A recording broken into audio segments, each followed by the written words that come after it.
बहुत शुक्रिया। मुशायरा अपनी परवाज़ की बुलंदियों पर पहुंच रहा है और वैसे भी आजकल के इस परेशान और दुखी दुनिया में कुछ लोग ऐसे होते हैं जो गनीमत होते हैं, जो हमारी पलकों पर आए हुए अश्कों को, हमारे लबों पर आने वाली आहो फगा को मुस्कुराहटों में तब्दील कर देते हैं। और ऐसे ही लोग सलीम हजरत कहलाते हैं।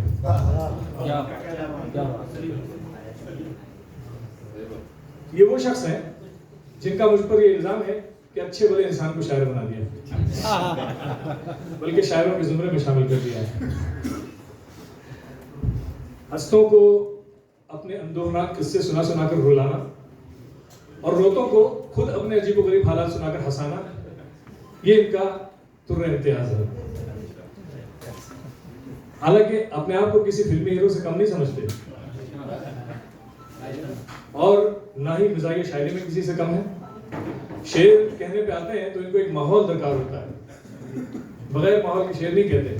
कहते हैं कि डंका जरा बजाओ गजल कह रहा हूं मैं, बगैर डंके से इनकी गजल नहीं होती। कहते हैं डंका जरा बजाओ गजल कह रहा हूं मैं, महफिल को तुम सजाओ गजल कह रहा हूं मैं, और होगी ना मुझसे शायरी खाकर ये भिंडियां, होगी ना मुझसे शायरी खाकर ना भिंडियां, पकवाई ये पुलाव गजल कह रहा हूं मैं। आइए मजीद सुनने के लिए मैं दावत देता हूं जनाब सलीम हसरत को कि अब वो नाज़िम की शेरवानी उतार कर शायर की शेरवानी पहनकर तशरीफ लाएं और अपने कलाम से हमें महसूस करें। जनाब सलीम हसरत।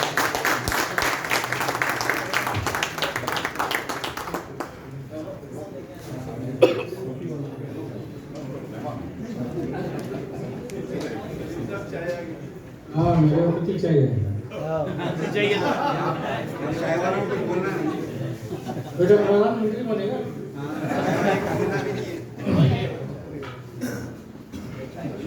अभी मैं कहाँ से शुरू करूँ? असल में हुआ क्या था कि एक कुएं के पास कोई पानी में डूब रहा था, तो दूसरे साहब उसको कूद के बचा लिए। वो पुराना वाक़या है, तो सुना होगा। जब वो डूबने वाले को बचा के ला लिए थे, लोगों ने उनकी तारीफ की, बड़ा आपने अच्छा काम किया है, किसी की जान बचाई है। वो सब छोड़ो, पहले ये बोलो मुझे धक्का किसने दिया? तो मुझे धक्का देने वालों में ये है। अब एक शेर मैं तुम्हारे एक साहब नजर कर देता हूँ। उन्होंने मुझे मुखातिब किया था, तो मेरी गजल का एक हफ्ता है कि हसरत से एक बार मिलाया जो मैंने हाथ, हसरत से एक बार मिलाया जो मैंने हाथ, साबुन 1000 बार मलना पड़ा मुझे। हसरत को छेड़ो मत।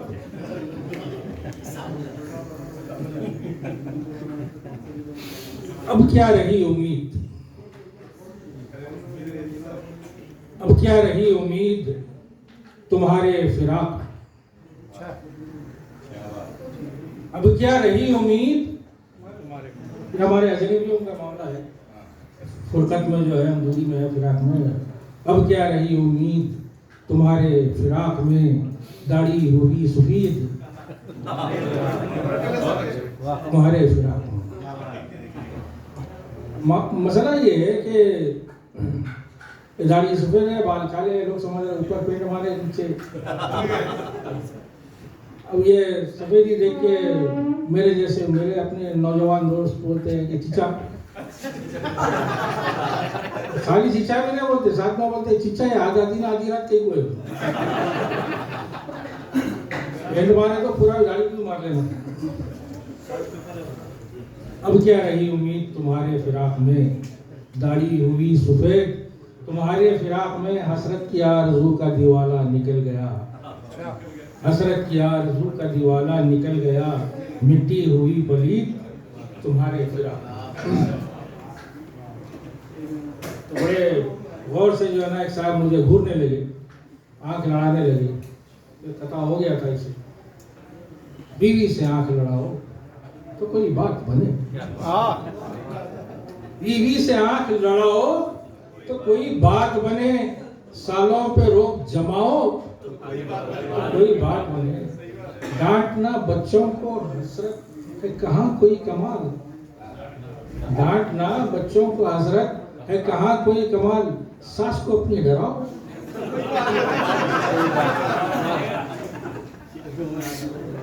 सालन में बैठे हुए आपकी सास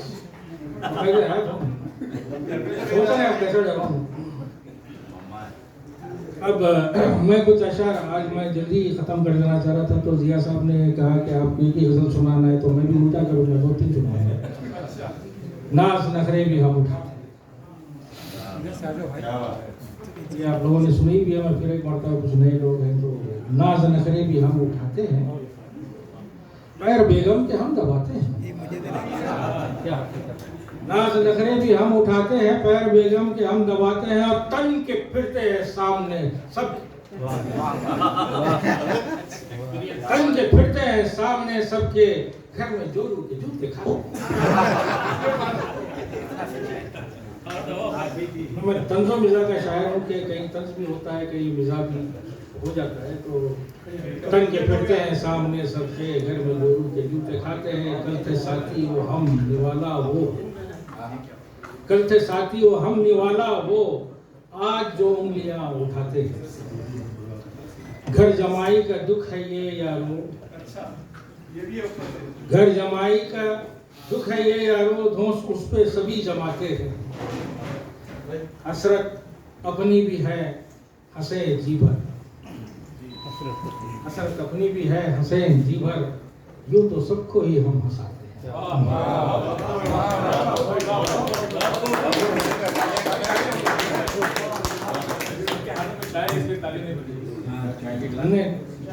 चाय बनाने की बात नहीं है,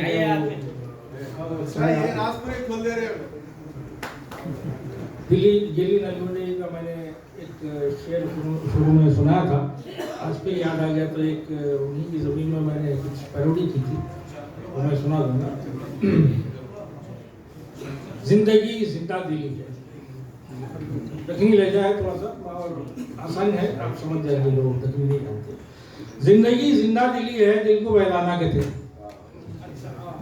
जिंदगी जिंदा दिली है, दिल को बहलाना कहते, अब सऊदी से पलट को घर हमें जाना कहते। 6 महीने से कोई तनख्वाह हमको नहीं मिली, अंसारी भाई,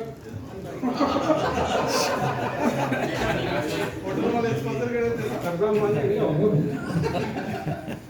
6 महीने से कोई तनख्वाह हमको नहीं मिली, पार्लर जाने उनको पैसे भी जाना कहते। उनकी अम्मा बसारत से महरूम है, उनकी अम्मा बसारत से महरूम है, उनको आईफोन फिर भी दिलाना कहते। हड्डियों में अब मेरी दम बिल्कुल नहीं, हड्डियों में अब मेरी दम बिल्कुल नहीं, जवान पोट्टों के जैसा मैं उछलना कहते। एक सियासी तंज है, डिग्री लो, पढ़ लिख को डिग्री तो ले ली मगर, पढ़ लिख को डिग्री तो ले ली मगर, डिग्री लो को पकोड़े अब तलना कहते।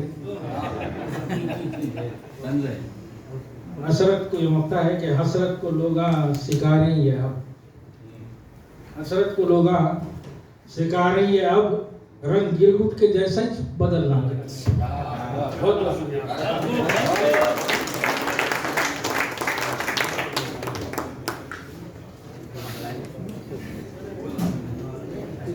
सलीम साहब अपनी हसरत आपके सामने पेश कर रहे थे, अपनी फितरत के मुताबिक। अब मैं एक ऐसे शायर को दावत देने जा रहा हूँ जिनका हमें शायद थोड़ा सा इंतजार करना पड़ेगा। चलिए हम उनके इंतजार करते हैं। मैं आपको अभी सलीम साहब ने पैरोडी का जिक्र किया था, बशीर बद्र साहब ने एक महफिल में कहा कि पैरोडी क्या होती है। उन्होंने बताया कि पैरोडी किसी के कलाम में चंद अल्फाज का हेर फेर करके उसको एक नया रंग दे देना।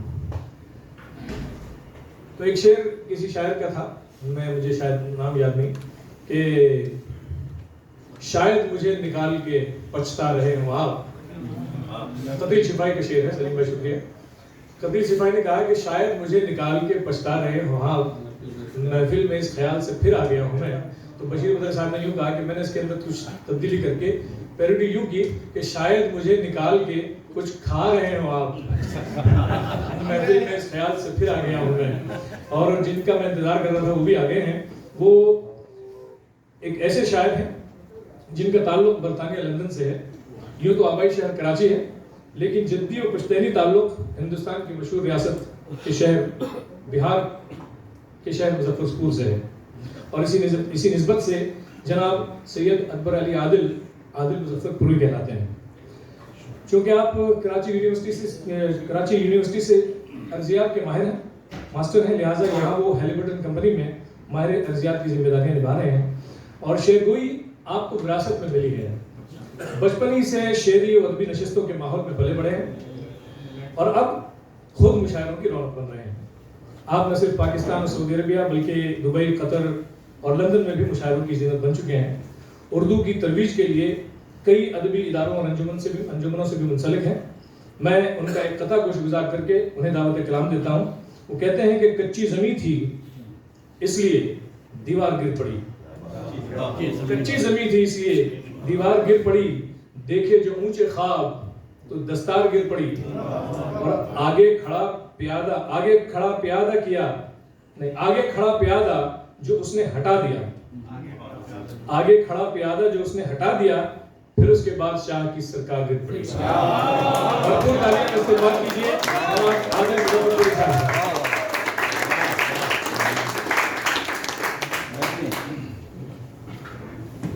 बहुत शुक्रिया भाई इस बेहतरीन तारुफ के लिए। वैसे तो सलीम भाई ने कह दिया कि ये लोग झूठ बोलते हैं। तो मैं ये सोच के आया था कि अपना तारुफ खुद करा लूँगा। सबसे पहले मैं बज़्म यारान सुखन का शुक्रगुजार हूँ जिन्होंने मुझे मदऊ किया और आपसे मुखातिब होने का मौका दिया। तो जनाब असद की इजाज़त से कुछ कलमात और कुछ अशार आपकी नज़र। मैं देख रहा हूँ यहाँ काफ़ी नौजवान हजरात भी बैठे हैं और कुछ लोग मुझे यकीनन जानते हैं, लेकिन ज़्यादातर अफराद के साथ शायद मैं पहली दफ़ा मुखातिब हो रहा हूँ। तो जो मैं कह रहा था कि अपना तारुफ मैं खुद करा दूंगा, तो उसके लिए एक शेर मैंने कहा है कि ऐसा नहीं कि मैं कोई गुमनाम शख्स हूँ, ऐसा नहीं कि मैं कोई गुमनाम शख्स हूँ, सब जानते हैं मुझको मैं एक आम शख्स हूँ, सब जानते हैं मुझको मैं एक आम शख्स हूँ। जी शुक्रिया। ख्वातीन हज़रात, मैं अपने आप को शायर नहीं कर जानता, बस बातें दिल से करता हूँ तो मिसरे खुद से बनते हैं। बातें दिल से करता हूँ तो मिसरे खुद से बनते हैं, गजल कहनी नहीं पड़ती ये मक्ते खुद से बनते हैं। बातें दिल से करता हूँ तो मिसरे खुद से बनते हैं, गजल कहनी नहीं पड़ती ये मक्ते खुद से बनते हैं। और जहाँ पर खत्म हो बातें तो आदिल की तरफ से फिर, जहाँ पर खत्म हो बातें तो आदिल की तरफ से फिर, खुदा हाफिज मिलेंगे फिर ये मक्ते खुद से बनते हैं। यहाँ बहुत सी बातें हुई हैं जिसका मुझे जवाब देना है और उसमें अपनी शमूलियत इख्तियार करनी है। सलीम भाई ने जिक्र किया मादरी ज़बान डे का, जो कि 21 फरवरी था। तो उसके लिए मैं बहुत कुछ सोच के आया था कहने के लिए, लेकिन अभी मुझे वो सब कुछ करना है जो यहाँ कुछ हुआ है स्टेज पे। तो उसके लिहाज से मैं उर्दू के हवाले से एक कथा आपकी नजर करना चाहता हूँ। सोचा है यही हमने उर्दू से वफा कर लें, सोचा है यही हमने उर्दू से वफा कर लें, असलाफ के विरसे का हक कुछ तो अदा कर। सोचा है यही हमने उर्दू से वफा कर लें, असलाफ के विरसे का हक कुछ तो अदा कर लें। और दादा थे सुखनवर और वालिद थे सुखन परवर, दादा थे सुखनवर और वालिद थे सुखन परवर, तो खुद को भला कैसे शेरों से जुदा कर लें। सोचा है यही हमने उर्दू से वफा कर लें। और हम और आप सब यहाँ परदेश में बैठे हैं और इसके लिए एक शेर आप सबकी नज़र जो यहाँ प्रदेश में बैठे हैं यकीनन 99% और 100% लोग हैं कि अंदर था इतना हफ्स के दर खोलना पड़ा, अंदर था इतना हफ्स के दर खोलना पड़ा, मजबूरियां थी अपना वतन छोड़ना पड़ा, मजबूरियां थी अपना वतन छोड़ना पड़ा। और ये हिजरतें हैं जो हम लोगों ने तो शायद 1 2 3 की हैं और बहुत सारों ने 1 की है 2 की है, बहुत सारी हिजरतें कई हिजरतें के किए हुए लोग यहाँ बैठे हैं। तो एक शेर उस नजर करता हूँ कि एक हिजरत भी कम नहीं होती, एक हिजरत भी कम नहीं होती, आंख किस किस की नम नहीं होती, एक हिजरत भी कम नहीं होती, आंख किस किस की नम नहीं होती। मैं मुबारकबाद पेश करता हूँ बज़्म यारान सुकन को कि इतनी खूबसूरत महफिल सजाई है और ख़ास के इस महफिल की एक कामयाबी है कि यहाँ नौजवानों की तादाद मौजूद है। हम भी कई मुल्कों में मुशायरे करते हैं, अरेंज करते हैं, बरतानिया में ख़ास के ये बहुत मुश्किल काम होता है कि हम नौजवानों को अट्रैक्ट करें और उन्हें बुलाएं और वो हमारे साथ शरीक हैं। तो मैं जो गज़ल सुनाऊंगा वो नौजवानों के लिए सुनाऊंगा, शायद उनको कहीं ना कहीं काम आ जाएगी। खालिदन गज़ल के अशार हैं कि इश्क लबस्ता को इजहार सिखा देता है, इश्क लबस्ता को इजहार सिखा देता है, हुस्न चिलबन से भी होने का पता देता है। इश्क लबस्ता को इजहार सिखा देता है और हुस्न चिलबन से भी होने का पता देता है। एक पर्दा जो हटा था मेरी आहट सुनकर, एक पर्दा जो हटा था मेरी आहट सुनकर, राज दिल पर्दा नशीनों के बता देता है। एक पर्दा जो हटा था मेरी आहट सुनकर, राज दिल पर्दा नशीनों के बता देता है। और उसकी मासूम मोहब्बत को सहारा दे दो, उसकी मासूम मोहब्बत को सहारा दे दो, वरना समदिल को खुदा भी तो सदा देता है, वरना समदिल को खुदा भी तो सदा देता है। और आज मिलना मगर कल नहीं मिलना उससे, आज मिलना मगर कल नहीं मिलना उससे, रोज मिलना भी तो शोलों को हवा देता है। आज मिलना मगर कल नहीं मिलना उससे, रोज मिलना भी तो शोलों को हवा देता है। इश्क लबस्ता को इजहार सिखा देता है, हुस्न चिलमन से भी होने का पता देता है। और रोज जाना तेरा और देर से आना आदिल, जनाब मक्ते का शेर है कि रोज जाना तेरा और देर से आना आदिल, तेरे हमदम की निगाहों को थका देता है। रोज जाना तेरा और देर से आना आदिल, तेरे हमदम की निगाहों को थका देता है। अच्छा, गजल के बाद अगर इजाजत हो तो मैं एक नज़्म पेश करूँ, थोड़ी सी वैरायटी हो जाए, कुछ खिताब मैंने सुनाए। तो नज़्म का उन्वान है खिज़ा के पत्ते। कभी खिज़ा के ये जर्द पत्ते, कभी खिज़ा के ये जर्द पत्ते, शजर जिन्हें अब गिरा रहे हो, पलट के टहनी से कह सके हैं कि तुम मुझे क्यों गिरा रहे हो। कभी खिज़ा के ये जर्द पत्ते, शजर जिन्हें अब गिरा रहे हो, पलट के टहनी से कह सके हैं कि तुम मुझे क्यों गिरा रहे हो। हम ही तो तुमको सजा रहे थे, हम ही दिलों को लुभा रहे थे, हम ही तो साया बना रहे थे। कभी खिज़ा के ये जर्द पत्ते, कभी खिज़ा के ये जर्द पत्ते, शजर जिन्हें अब गिरा रहे हो, पलट के टहनी से कह सके हैं कि तुम मुझे क्यों गिरा रहे हो। हम ही तो तुमको सजा रहे थे, हम ही दिलों को लुभा रहे थे, हम ही तो साया बना रहे थे। कभी खिज़ा के ये जर्द पत्ते, और कभी खिज़ा के ये जर्द पत्ते उठे नहीं हैं जमीन पर से। कभी खिज़ा के ये जर्द पत्ते उठे नहीं हैं जमीन पर से, मिले नहीं उस अजीब पल से कि जिसमें नरमी के साथ थे वो, कि जिसमें गर्मी के साथ थे वो, हमेशा टहनी के साथ थे वो। कभी खिज़ा के ये जर्द पत्ते।